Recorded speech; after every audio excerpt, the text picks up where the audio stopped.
vegetables and the fruit or the leaves in minutes, destroying it. Did you ever see a piranha fish? Piranha? Yeah. A piranha? It's called piranha. You throw a whole cow, to the Nile, not the Nile, to the river. Within 3 to 5 minutes, it's going to be bones only. Yeah. Same thing, locust over a tree. Give them 5 minutes, you don't see anything. No leaves anymore, just branches, maybe. Then the next one is Hoshech, darkness. Why darkness? Because they forced the Jewish people to work at night. The next one is death of the firstborn. Because they killed the people of Israel, they consider firstborn of Hashem. Hashem says to the people of Israel, Beni Bechori Israel. Hashem says, I have children. The entire world are my children, but I have a firstborn that I love very much and he dear to me. Who is it? Israel. Beni Bechori Israel. It's in the text. Hold on. And also, these people, few men used to go with one woman, Egyptian woman. So when she gave birth, she didn't know who this boy belongs to. This is the firstborn or not born. She already been with 10, 20 people. For that was the death of the firstborn. Now, it doesn't matter how much they try to escape from it and hide. Be'ezrat Hashem, next week, we'll study the last 3, plus we'll go deeply to the 10 plagues, what happened, what actually happened, and how the Jewish people become rich from the first plague. No time today, but this is something for next time. Next week, deeply to each and every one of the plagues, starting from the blood, how the blood makes the Jewish people very rich. Any questions on the video? Yes. I just have one more question. Yes. Throughout the history, slavery was a way of life. It was actually a way for a boss having thousands of people serving him. But those people never got punished, but the Egyptians got really punished. Why? Who didn't get punished?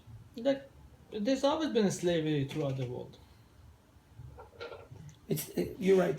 Anybody that takes people for slavery will be punished one way or another because Hashem runs the world for measure for measure. But remember one thing. The Jewish people are the children of God. They're special children of God. Hashem decreed that they have to go to Egypt and they be slave there. Hashem knew that. That was the decree. But not to the degree that the Egyptians took it. It should be a slavery. Work 8 hours, 10 hours a day. Let them go home. They didn't let them leave. The last 86 years were horrible. They killed thousands of them every day. When someone does that, Hashem interfere. Okay? Of course, if you take some of slavery, Hashem will punish you. You have no right to do something like that. I will conclude with this shiur, maybe with 2 questions. Question number 1, you see that when Hashem hit the Nile with blood, Hashem says the fish will die. And did you ever smell a rotten fish? It's very Imagine to yourself millions of fish all over got rotten. Oh, the smell was so horrible. People could not breathe. They have to leave. The people live very close to the Nile. It was a source of water. Now, why the fish got punished and died? If you want to punish the god of the Egyptians, punish the water. So they won't be able to drink. But why the fish? When Hashem ever punished animals? Remember when Hashem killed many animals? When? On the flood, right? Why? The people were corrupted and the animal were corrupted too. A tiger went with a zebra went with a lion. The mixed animal, and a lot of very strange creatures came out of it. And that was because of the influence of the bad people. The people started it and influencing the animals. So Hashem made it that created a new world, starting with Noah, with new animals. Okay? Who wasn't affected from it? The fish. The fish at the flood had no problems. They survived. No punishment. Here they got punished. Why Hashem punishing the fish too? Here? Because when the Egyptians took the Jewish baby and threw them to the Nile, all the fish jumped over like piranhas and ate them. They ate from the Jewish babies, and Hashem punishes them. Oh, no. But you want to tell me that animals has sechel, has brain? How is it possible? You know, when you take an animal, let's say, out of the topic, someone commit a sin with an animal. You know, you cannot sleep with anyone else except your wife. Someone did it horribly, again, with an animal. You know, there's 6 levels of... Correct. Of... Impurity.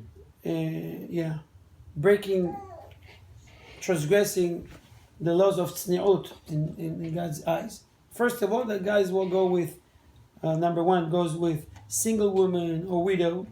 Number 2, someone that goes with his wife, which is Nida. Number 3, with a married woman. Number 4 with Gentile. married woman. Number 5, Gentile. with a non-Jew, a Jew with a non-Jew.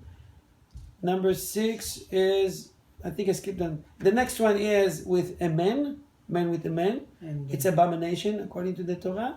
And the last one is with an animal. It's not even a human. So when someone does that, you stone, according to the Torah, you stone that. That's a punishment. You stone that man, kill that man and the animal. So the Torah says, if a man sin, the animal, what's the sin? She was forced to do it.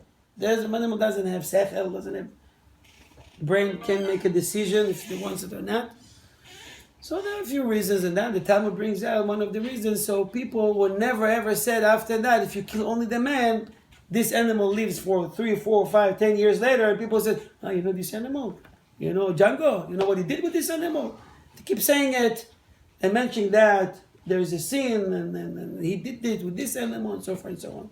By the way, for all those who are against eating meat, you know that it says in the Talmud, Hashem created all animals for the sake of people. But yet, you have to treat animals so it won't suffer. If you make an animal suffer, God will punish you. This is why it's not so simple to have, let's say for example, a dog in the house. If he's crying, or even a chicken, they're crying, or a dog that you have in the house, they cry to God, and God will punish you. You have to be very careful with that. Last minute. Any questions? Okay, everybody. This is what we discussed today. It was just overview of the 10 plagues. God willing, next week we're going to go to each and every one of the plagues, what really happened there, and why, you know, the plagues of the frog, for example, it was one big frog. And they just would keep hitting it, and many came out of it. If the question is, if they see so many came out of the big frog, why you keep hitting it? What's wrong with you? Did you see? I saw it just lately on YouTube. How you call like a horse? אריה זה שבים. Like a horse in the sea. Seal. Oh, seal. Ma? Seal. Seal. Thousands. You see how many came? It's like he's coughing. There's a camera. Yeah. Same with the frog. You hit it and she spit out so many. But you see, that's what happened when you ever hit. Why you keep doing this? We'll discuss this Be'ezrat Hashem next week. On behalf of our organization, Ohev Israel Foundation, I thank everybody. See you Be'ezrat Hashem next week. Shavua Tov.